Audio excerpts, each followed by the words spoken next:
Hey guys, it's Edie. Welcome back to my YouTube channel. Hope you're all doing well. And in today's video, I'm going to be reading books from my fairyloot subscription and basically concluding if the fairyloot subscription is worth it. Because have I read one book from it? No, I haven't. And I've had it almost a year now. That's kind of bad. But I've chosen 3 books and one of them is on my October TBR, so that would be a book off my October TBR, which is really good. So let me just get the books and I'll show you which books they are. So these are the 3 books here. So the first one we have got The Night and the Moth by Rachel Gillick, and from what I know this is like a gothic fantasy. That's pretty much all I know about it. But I know a lot of people have read this and have loved it, so I'm just very intrigued about it, and it's such like a beautiful book. I'm just obsessed with the design of this book. Then the second book I have got is The Rose Bargain by Sasha Payton Smith, and this is actually from, I've had this one a while, I can't remember which box it is from, but is it from the beginning of this year maybe? Let me have a look at the little card. It's from February's box. Is it YA? Yeah, this is a YA book. So like I said, this is from February's YA subscription box for fairyloot, because I have the adult and YA combo box. And what I know from this takes place in England in like maybe the 1800s or something like that.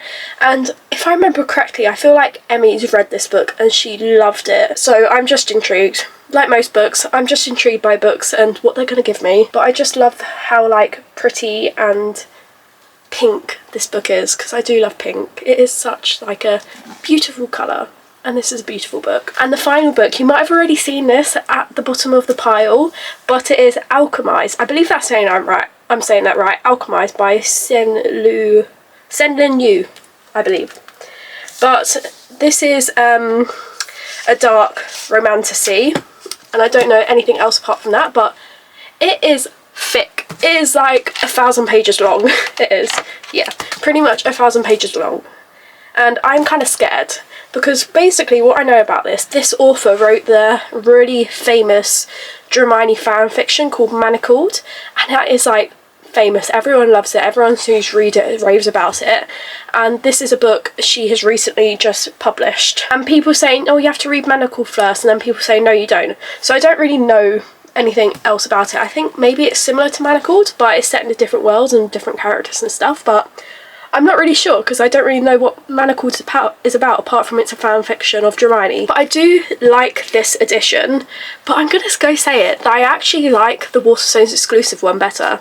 I don't know, I just think the sprayed edges fit the book's vibe better. Even though I haven't read it, from first glance it fits it better rather than these ones, but this is still very pretty. I think this is a book I want to pick up first, but I'm going to purchase it on my Kindle because there's no way I'm going to hold this, even though it's like £13 on my Kindle, and I'm like, that's a bit ridiculous, but my wrist is going to hurt and I'm not going to take this ginormous book to work with me to read. So I'm going to purchase it on my Kindle and I'm going to start reading it. And that is pretty much all I know about it. So I'm going to start reading this now. I probably might also purchase, well not purchase it, I've got credits on Audible. If there's an audiobook for this, I might get that as well, just to help me to get through it, because it's such a thick book and it's going to take me a while. But I'm probably going to come back to you guys once I have like initial thoughts, feelings about this book. I fear I have some bad news. Like, I've been reading it on my Kindle, and when I picked it up, brought it £13, my I add, £13 for an ebook. Extortionate, crazy. I shouldn't have really done that. I should have read the first 100 pages on this book, see if I liked it, and then brought it on my Kindle if I liked it, because I don't like it, to be honest. It's probably like 5 hours after I've done the intro for this video, and usually on days off when I have time I can literally just sit there and read books, and I've literally done nothing other than try and pick this book up, scroll on my phone for hours after that, and then go and try and pick it back up again, and I just can't do it. And the sun has just gone in. But anyway, please ignore that. My light is in my wardrobe somewhere behind me. When I picked up chapter 3 on the Kindle for Alchemized, it said it was 43 minutes, or was it 39 minutes long, something like that. And from that point, it just kind of went downhill for me. I've probably got around, I kind of have stopped in like chapter 3 somewhere. It says I've got like 25 minutes, but there's so many words in it that I just don't understand. Like, if you've watched my channel before, on some of my videos, I quite often mention that I'm dyslexic, and I struggle so much with sometimes looking at words on a paper and trying to pronounce it and then trying to process it and all of that sort of stuff, and there's been so many words in this book that I'm just like, what is that word? I literally have no clue how to pronounce it, no clue what it means. So I'm just reading this book and just having no concept of what's going on half the time, and my wrist is hurting holding up this book, so I'm just going to hold it up on my Kindle. But I feel like at the moment it's not a bad book, it's not a terrible book, but I feel like for someone like me who has dyslexia and who struggles with pronunciation of words and the understanding of words and just like trying to concept it all, it's just not processing in my brain. And I feel like the more I read on, the more I'm going to get confused, and I keep thinking to myself, why am I going to waste my time?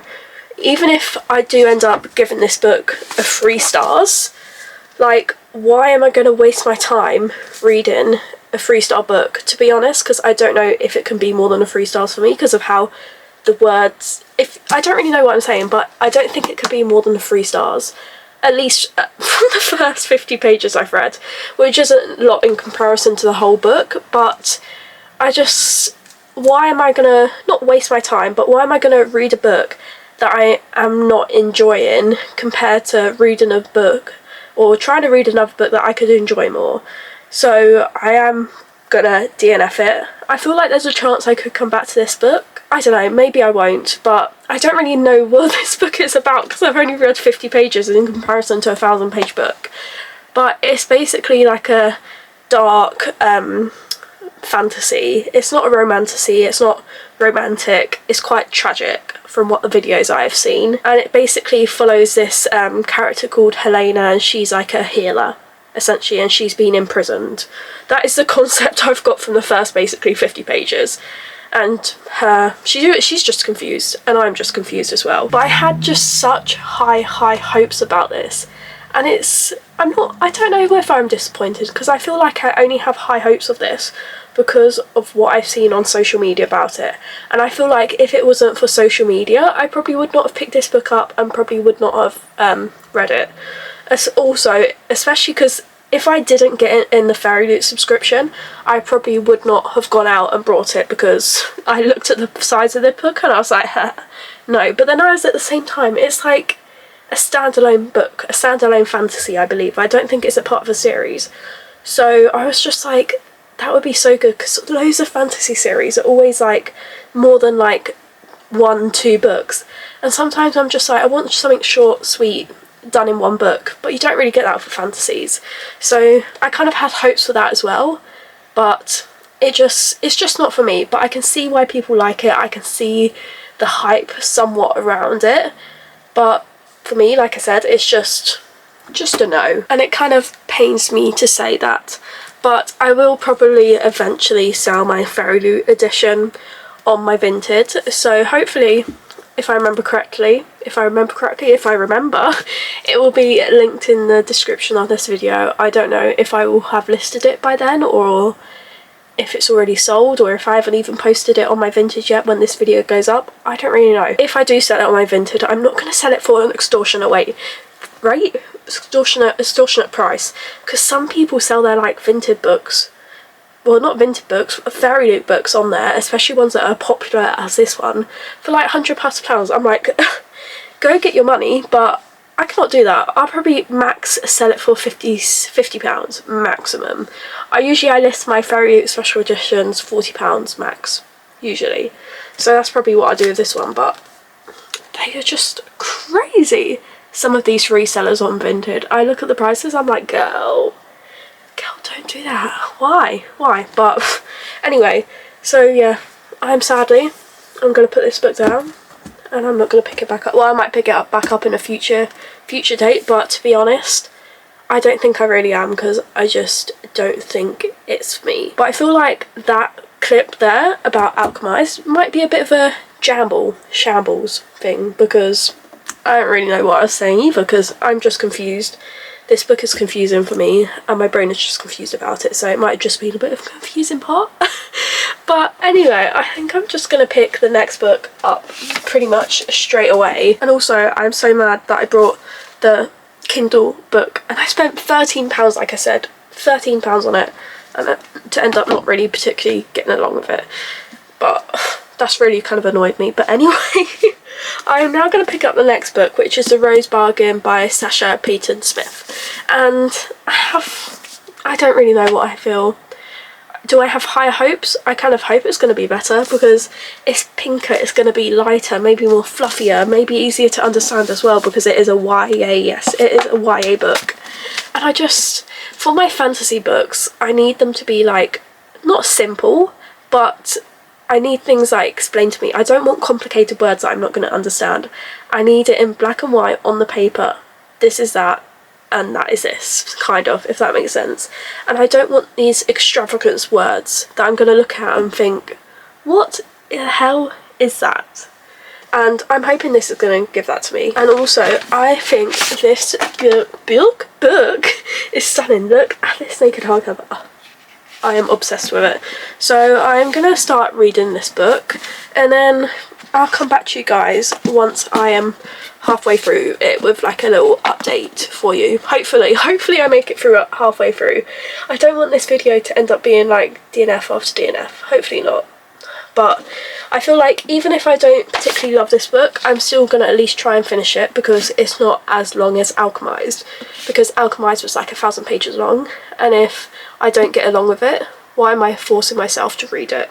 That's what I was finding myself with Alchemized. Back to that. I'd pick it up and I felt just so forced to sit there and read it, and I'd stop in the middle of a chapter just to pick up my phone and scroll on TikTok because it just wasn't capturing my attention. I need that as well, something quick. Not necessarily quick, but something that's like just always going to capture my attentions, keeping me engaged, interested, those sorts of books. Those are the ones I need. And maybe this one will deliver. I don't know. I'll come back to you guys once I've got some thoughts and feelings about this book. So it's still the same day, and I have whizzed through so far this book, and I'm page 134, chapter, is that 16? And it's really good, this book. This book is set in England in 1848 and it's following Ivy. And she's just come of age, so she is becoming a debutante and like showing herself to society basically. And if you watch The Summer I Turned Pretty, they have the debutante ball in there. It's kind of like that, I guess you could say. But she's like a high up person in the country, so she presents herself to the Queen. And usually when they present themselves, they do a bargain with the Queen.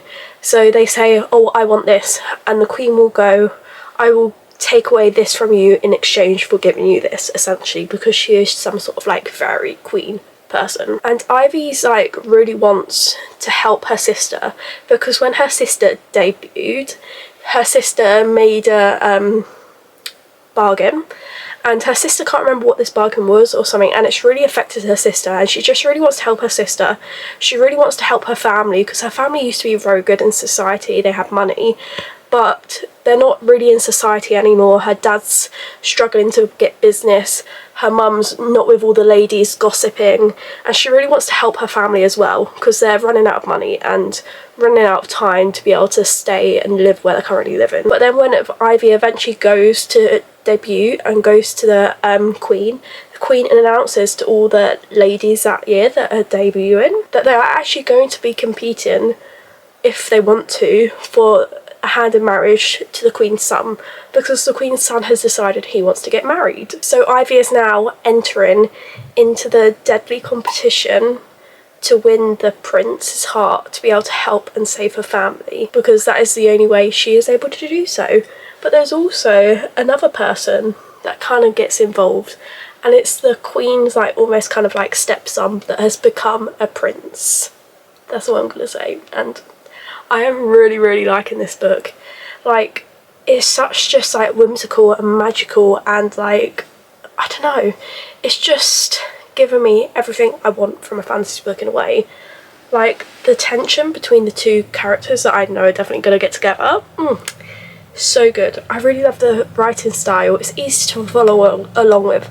There's no words that I've read and be like, oh, what is that? I don't know. It's not complicated to me at all. It's easy to read, and it probably is easier to read because it is a YA book. I just love the vibe that it's given off, because it's given off very much like Bridgerton, like 1800s, like a romance book, but it's got this like magical element, and like the queen and her son, the one who wants to get married, are both like fae people, and there's a lot more to delve into, I feel like. And I can't remember where I saw this, but it's going to be a duet, which is very, very good, because fantasy books can sometimes be too long. I think I went on about this when I talked about Alchemized, but I prefer, sometimes I'm like, I love a fantasy book that's so long, but other times I want something that's quick and sweet and easy to read. And this is just that. This is easy to read. It's sweet, it's wholesome, it's warm and fluffy. I'm really liking the storyline. And I've been listening to this, like, I never know, I think you pronounce it ambience on like YouTube, and it is literally the perfect one. It's like this like rose garden one, or some sort of garden one, because I was like, I want some music that's kind of like whimsical and like fairy tale-esque, and I found the perfect one, and I've been listening to it while reading this book, and it's just so much fun. I also kind of feel like I explained this book very badly, so let me say what it says on this like fairyloot card. It's literally a tiny like one sentence. Yeah, it's literally one sentence, and it basically says, the first in the duology when a young woman enters a deadly competition to win the heart of a powerful fae prince in hopes of saving her family and freeing her sister from a destructive bargain, basically. That maybe make more sense to you, because I feel like sometimes when I like explain books, I explain them, but then, I don't know, it's hard to process my brain and get my thoughts to words sometimes and explain things, and I feel like sometimes I overcomplicate things. So if I did that, I'm sorry, but that's how my dyslexia works, and I struggle with things a lot. But anyway, that is how I feel, and I feel like it could be a 4 stars. I see the possibility, but I'm not halfway through yet, so I can't really tell too much. I think I'm probably 1/3 of the way through this book, I'd say, at the moment. But like I said, I'm taking this book to work tomorrow with me, and I will probably be able to finish it at work if I get time to be able to sit there and read it, because I can see myself just sitting there for like a couple hours at work, just going binge reading it, because I can just see that coming. But that's if they have no work for me to do, essentially. So what I'm gonna do, I'm gonna carry on reading this, and I'm gonna go to bed soon, because even though it's not late, I have to get up early and drive like 40 minutes to work, and I like to have a good night rest before I work.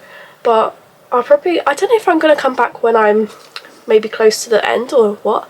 I don't really know. It all depends on how much I can finish tomorrow at work, but I'll keep you guys updated.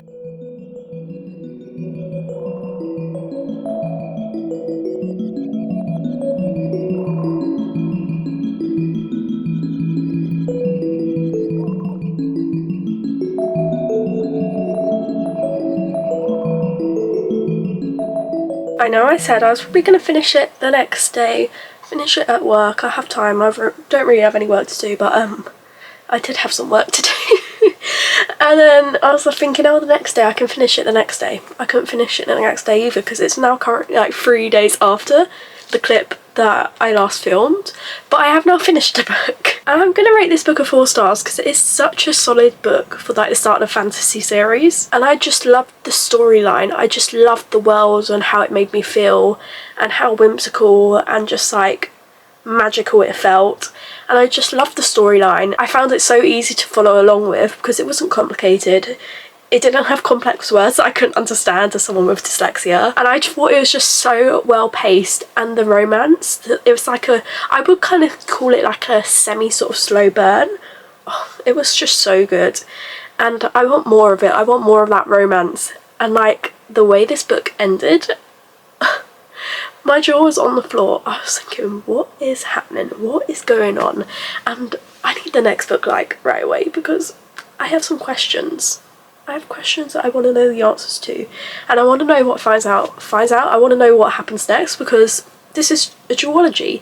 So the next book is the last book in the series, because this is the first one. So 2 books, duology. Yeah, obviously I don't know why I'm saying it like that, but I just think it's such an interesting storyline, so unique. I haven't read anything quite like this yet before in a fantasy book, and I had a feeling I was going to like it, but I didn't know I was going to like it this much, because it's like a sort of like a period like fantasy book that's set in the 1800s, and it's like almost like Bridgerton-esque, that sort of thing, because they've got the debutante ball and they present themselves to society, that sort of thing.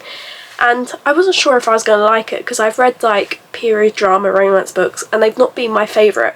So I was like, will I like it, will I not? But of course I loved it. Even though this is like a YA, I would definitely say it's on the higher end of YA, because there was like it's not a smart spicy scene, but there was like, it was like that sort of build up to it, and it was not graphic, that's not the right word to describe it, but quite descriptive, I guess you could say.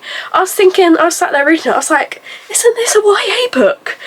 But I guess some YA books have that in, but they're not as, I don't really know where I'm going with this, but I think you get what I mean. But it was just so much fun, this was. I haven't even looked up to see when the next book in this series is coming out, and I hope that fairyloot will do like an edition for it, so I can have a matching edition to this one, because I can just imagine it, and I can imagine it being really pretty next to it, because this is just such like a pretty pastel-y pinky book, and I love it.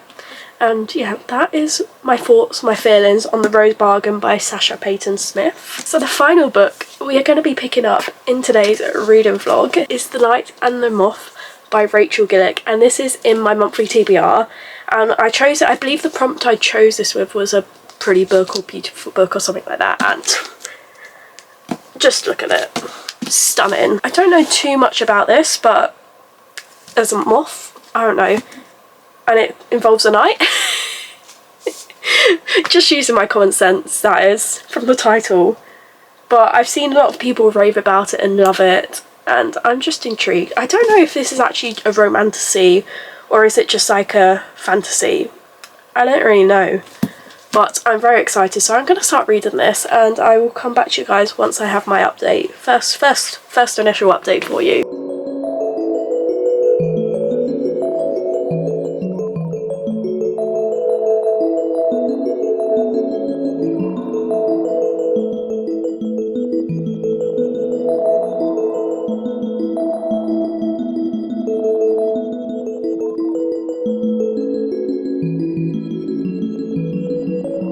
So I'm now halfway through The Night and the Moth by Rachel Gillick, and if you can hear in the background some noise, I don't really know what's going on outside my house. I think someone's mowing their lawn or something, I'm not really sure. But I wanted to film this update now because I want to carry on reading this book. And this book is basically following Sybil, and Sybil is this diviner, and diviners basically can see people's dreams, and no, they go into like dreams and talk to these creatures who give them people's futures. I might be completely wrong with this. I might have like completely misinterpreted what's happening in this book, because I am a tad bit confused on parts. I am, because the magic system is quite complex in this book. But basically Sybil, like I said, is a diviner, and there's 6 diviners, and they all go by numbers 1, 2, 3, 4, 5, 6, and Sybil is 6. And basically one day they all start going like missing one by one. Each time she wakes up the next morning, one of them's gone, then the next day one of them's gone, and so on and so forth until she's the last one left. And she doesn't really have anywhere to turn to help her, and she really wants to find them because she was really close for them, because she spent like the past like 9 years with them, and they're about to be released back into the ordinary world. But she has no one to turn to help, and the only person that is able to help her is a guy called Rory, and Rory is a knight for the king. If I think that's correct. Bear with me. And basically they are going on a journey, I guess you could say, to go and find the other diviners that have been taken by Sybil believes they've been taken by the omens, which the omens are the people that she meets in the dreams, I think.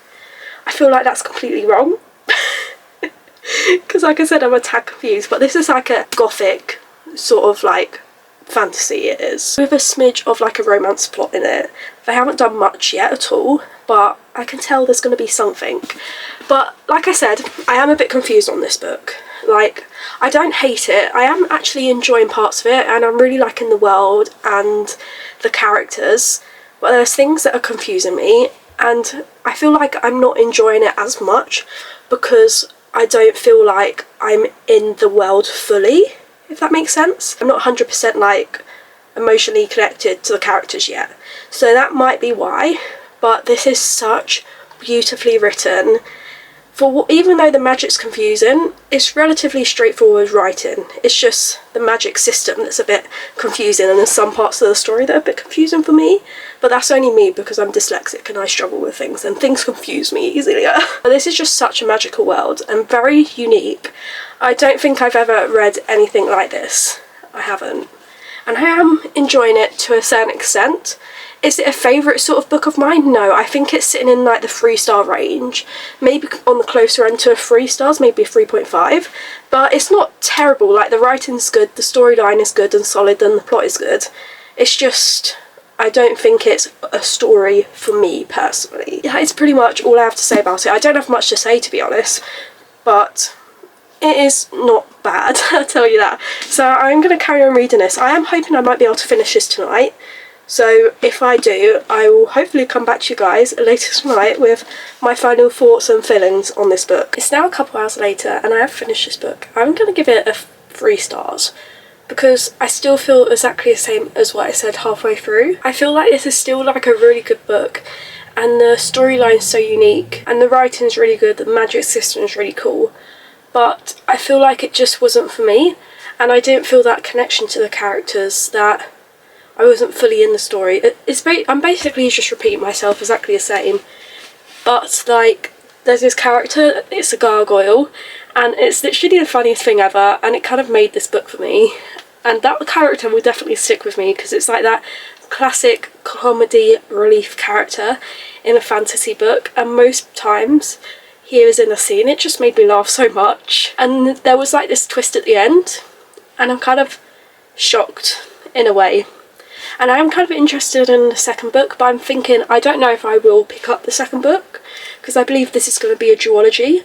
But I feel like I can understand why people do love this book, and I can see why they are obsessed with it, because if I did love this sort of book, I would probably be obsessed and in love with this book and the characters, but it just didn't quite hit for me and it just wasn't for me. But I can appreciate this is a good book. But the whole point of this video was seeing if I think the fairyloot subscription is worth it. I'm going to say yes.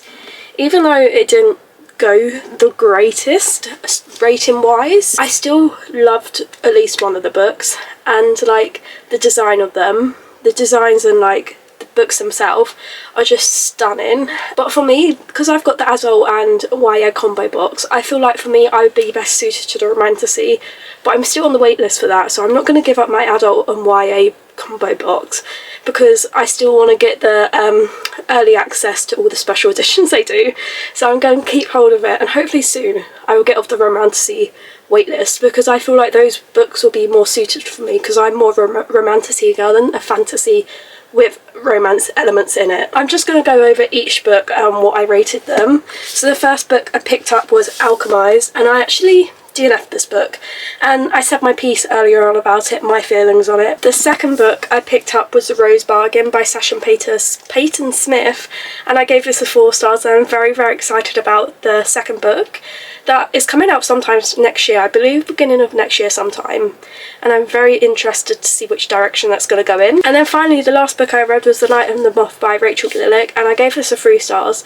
And I was just thinking, this is a duology, so maybe I might pick up the second book in this series, but I'm not really too sure.